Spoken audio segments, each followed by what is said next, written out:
السلام علیکم۔ Urdu story corner channel میں خوش آمدید۔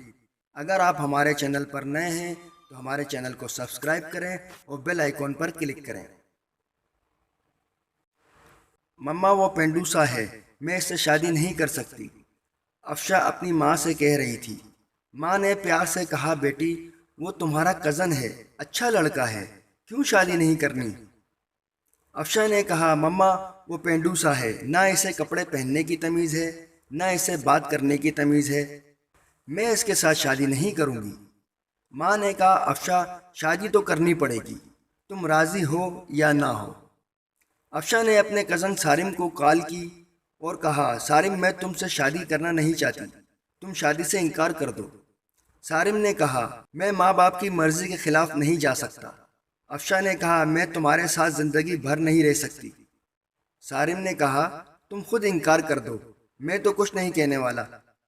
افشا نے جب دیکھا اس کی شادی سارم سے کر رہے ہیں، افشا نے خودکشی کرنے کے لیے گھر میں پڑی میڈیسن کافی ساری ٹیبلٹ کھا لی۔ افشا کو اسپتال لے گئے، ڈاکٹر نے معدہ واش کیا، جان بچ گئی۔ افشا نے اپنی ماں کے سامنے ہاتھ جوڑے، مما مجھ پہ رحم کرو، میں اس جاہل انسان کے ساتھ نہیں رہ سکتی، وہ بھی گاؤں میں۔ ماں نے کہا، بیٹی سوچ لو، ہم سب جانتے ہیں وہ سارم بہت اچھا لڑکا ہے، کیا ہوا وہ اتنا پڑھا لکھا نہیں ہے تو، وہ گاؤں میں رہتا ہے تو، لیکن وہ لڑکا اچھا ہے۔ افشا کے نہ چاہتے ہوئے بھی افشا کی شادی سارم سے کر دی گئی۔ افشا نے بس سمجھ لیا زندگی برباد ہو گئی، سارے خواب ختم ہو گئے، سب کچھ ایک جاہل انسان کے حوالے ہو گیا۔ پہلی رات تھی، افشا نے سارم کو کہا، سارم تم مجھ سے شادی کرنا چاہتے تھے، شادی ہو گئی، لیکن مجھ سے دور رہو۔ سارم مسکراتے ہوئے کہنے لگا، ٹھیک ہے افشا، آپ اتنا غصہ کیوں کر رہی ہیں؟ افشا نے کہا، تم نے میری زندگی تباہ کر دی سارم۔ سارم نے ایک ڈبیا کھولی، اس میں چمکتی ہوئی انگوٹھی تھی۔ سارم نے وہ ڈبیا افشا کے سامنے رکھی اور کہنے لگا، افشا یہ گفٹ آپ کے لیے ہے۔ افشا نے انگوٹھی اٹھا کر سائڈ پہ رکھ دی اور کروٹ بدل کر لیٹ گئی۔ سارم نفل ادا کرنے لگا، پھر افشا کے پاس لیٹ گیا۔ یوں زندگی کا سفر شروع ہوا۔ افشا کا دم گھٹنے لگا سارم کے ساتھ۔ سارم دیکھنے میں خوبصورت تھا، بس زیادہ پڑھا لکھا نہیں تھا، ڈیسنٹ سا بھی نہیں تھا۔ افشا ماڈرن سی لڑکی تھی۔ سارم صبح اٹھتے ہی افشا کا ماتھا چومتا، پھر خود ناشتہ بناتا۔ افشا کو غصہ آتا تھا، یہ مجھے امپریس کرنے کے چکروں میں ہے۔ افشا جب سارم کے ہاتھ کا بنا ہوا کھانا کھاتی تو بہت حیران ہوتی، اتنے مزے کا کھانا۔ سارم رات کو تھکا ہارا آتا، افشا بس خاموشی سے اپنی دنیا میں گم رہتی، اس کو کوئی پرواہ نہیں تھی سارم کی۔ سارم بھی افشا کو کچھ نہیں کہتا، گھر آ کر کھانا بناتا، افشا کو کھانا دیتا۔ افشا پتھر دل تھی، شاید نہ گھر کی صفائی کرتی تھی نہ وہ کبھی سارم کے کپڑے صفائی کرتی تھی۔ سارم اپنا کام خود کرتا۔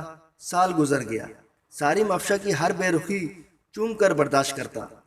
افشا کو یوں لگتا تھا ایک بدھو سا انسان پلے پڑ گیا ہے۔ سارم جو کہ ایک مرد تھا، وہ عورت پہ ہاتھ اٹھانا مرد کی شان کے خلاف سمجھتا تھا، اور پھر اس پہ ہاتھ اٹھانا جو ہم سفر ہو۔ سارم نے ایک دن کہا، افشا تم اپنا خیال کیوں نہیں رکھتی پاگل؟ دیکھو رنگ کتنا دھیما پڑ گیا تمہارا، تمہارے بال دیکھو کتنے روکھے سے ہو گئے۔ سارم افشا کے پاس بیٹھ گیا۔ ایک سال کے بعد سارم نے افشا کو یوں چھوا تھا۔ افشا کے بالوں میں آئل لگانے لگا۔ افشا نے کہا، چھوڑ دو مجھے۔ سارم نے کہا، نہیں چھوڑوں گا۔ افشا نے دھکا دیا، آئل سارم کے اوپر گر گیا۔ افشا جانے لگی اٹھ کر۔ سارم نے بازو سے پکڑا اور اپنے پاس بٹھا لیا اور مسکراتے ہوئے کہنے لگا، افشا میں یوں ایسے آپ کو نہیں دیکھ سکتا۔ افشا نے کہا، میرا بازو چھوڑو سارم، مجھے درد ہو رہا ہے۔ سارم نے پاس بٹھایا اور آئل لگانا شروع کیا افشا کے سر میں۔ افشا کے سر پہ آئل لگایا، پھر چہرے پہ مساج کرنے لگا۔ افشا خاموش بیٹھی رہی۔ سارم نے مسکراتے ہوئے کہا، چڑیل جاؤ اب شاور لے کر آؤ اور پنک ڈریس پہنو، میں تمہاری فیوریٹ بریانی تیار کرتا ہوں۔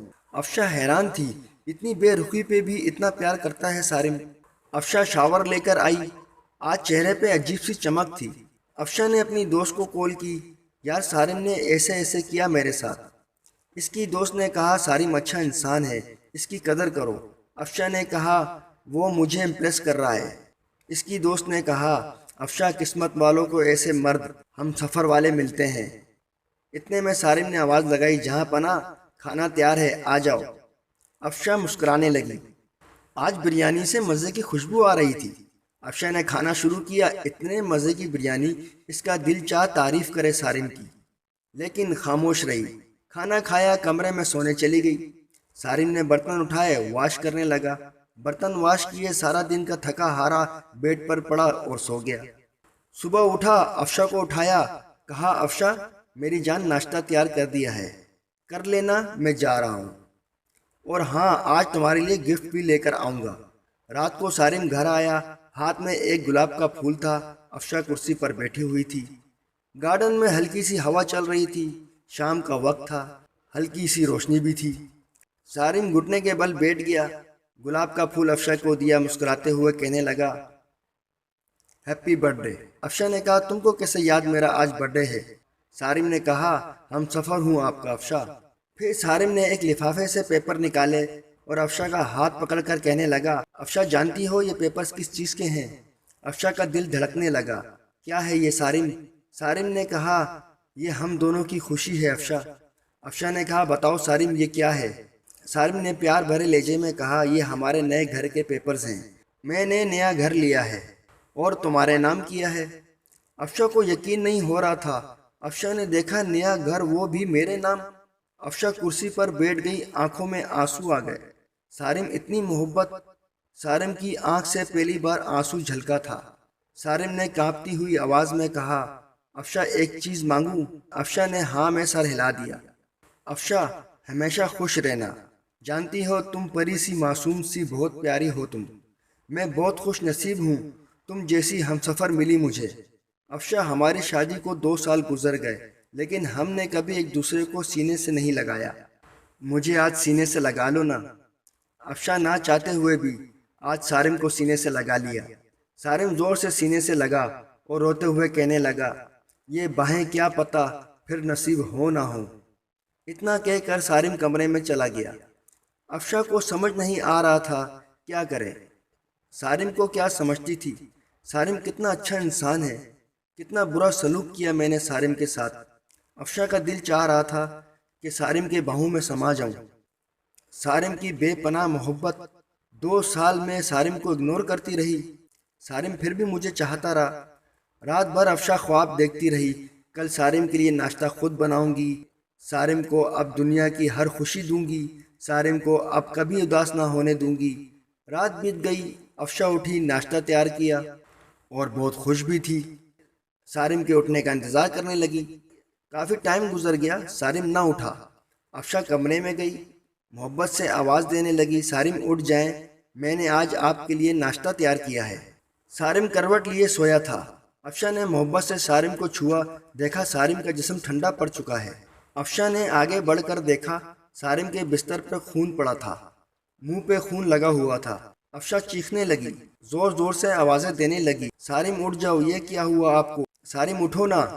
محلے والے اکٹھے ہو گئے، ہسپتال لے گئے۔ ڈاکٹر نے چیک کیا تو دیکھا یہ تو سارم ہے۔ ڈاکٹر نے کہا میں نے کہا تھا اسے اپنا خیال رکھو، اپنا علاج کرواؤ، کسی کو ساتھ لے کر آؤ، لیکن شاید یہ جینا نہیں چاہتا تھا۔ افشا نے روتے ہوئے کہا کیا تھا سارم کو؟ ڈاکٹر نے ایک آہ بھری اور کہنے لگا سارم کو پچھلے 1.5 سال سے بلڈ کینسر تھا، شاید اس کا خیال رکھنے والا کوئی نہیں تھا۔ مجھے اکثر کہتا تھا ڈاکٹر صاحب میں کس کے لیے جیوں، کوئی ہے ہی نہیں جو مجھے اپنا کہہ سکے، میرے گھر میں میرا انتظار کرنے والا کوئی نہیں ہے، کوئی نہیں ہے جو مجھے محبت سے پوچھے دن کیسا گزرا، کوئی نہیں ہے جو مجھ سے کہے آپ تھک گئے ہیں چلو سر دبا دوں۔ رات کو کمرے میں اکیلا درد سے تڑپتا ہوں، لیکن کوئی نہیں ہے جو میرا درد سمجھ سکے۔ افشا زمین پہ گر گئی۔ سارم یہ کیا کر دیا تم نے؟ سارم مجھے معاف کر دو، سارم میں پاگل ہو گئی تھی، سارم نہ جاؤ مجھے چھوڑ کر، سارم میں مر جاؤں گی تمہارے بنا۔ سارم کی لاش سامنے پڑی تھی، جو زندگی میں شاید افشا کی محبت کو ترستا رہا۔ سارم ہمیشہ کے لیے آزاد کر گیا تھا افشا کو۔ افشا سارم کے چہرے کو ہاتھوں میں لیے چیخ چیخ کر رو رہی تھی، لیکن شاید اب محبت کا وقت ختم ہو چکا تھا۔ سارم ہمیشہ کے لیے آزاد کر گیا تھا افشا کو۔ کیا خوب کہا ہے، کسی کے جذبات سے مت کھیلو، کسی کو اتنا نہ ستاؤ کہ وہ مر جائے۔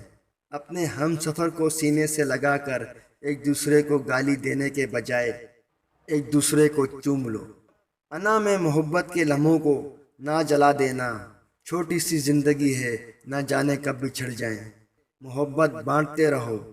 کسی کے مرنے کے بعد پچھتاوے سے اچھا ہے کسی کو زندگی میں ہی سینے سے لگا لو۔ دوستو، اگر کہانی پسند آئی ہو تو ضرور لائک کیجیے گا۔ شکریہ۔